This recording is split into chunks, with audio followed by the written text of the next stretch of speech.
আসসালামু আলাইকুম। কেমন আছেন সবাই? আশা করি সবাই ভালো আছেন। আলহামদুলিল্লাহ আমরাও সবাই ভালো আছি।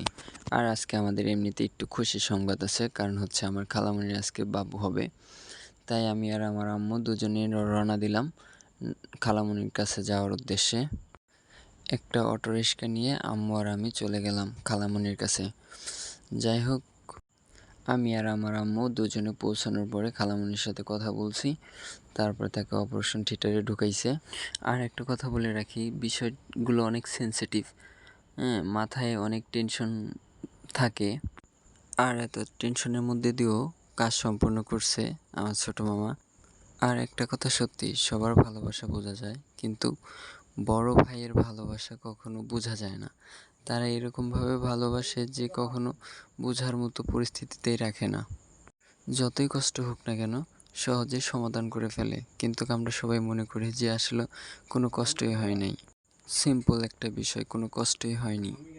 যাই হোক, অপারেশন থিয়েটারে ঢোকানোর পরে আমি একা একা বসে আছি। কিছুক্ষণ পর দেখি যে চলে আসছে কতগুলো পিচ্চি পিচ্চি। ওদের সাথে শয়তানি করতে করতে আমাদের মধ্যে হাজির হয়ে গেল আর একটা নতুন বেবি। তো দাঁড়ান আপনাদের দেখাচ্ছি। মাশাল্লাহ, অনেক কিউট হয়েছে, দেখতেও অনেক সুন্দর। আলহামদুলিল্লাহ, আল্লাহর তাআলার কাছে হাজার হাজার শুকরিয়া এত সুন্দর বোন দেওয়ার জন্য। আসলে ওই যে সামনে যেটা দেখতেছেন এটা হচ্ছে ওর বড় বোন, আর এটা হচ্ছে ছোট। কি সুন্দর মায়াবী, মাশাল্লাহ। দেখে মনে হচ্ছে কত চঞ্চল, কত আর কি, মানে এই মাত্র বের করছে, দেখে বোঝা যায় না।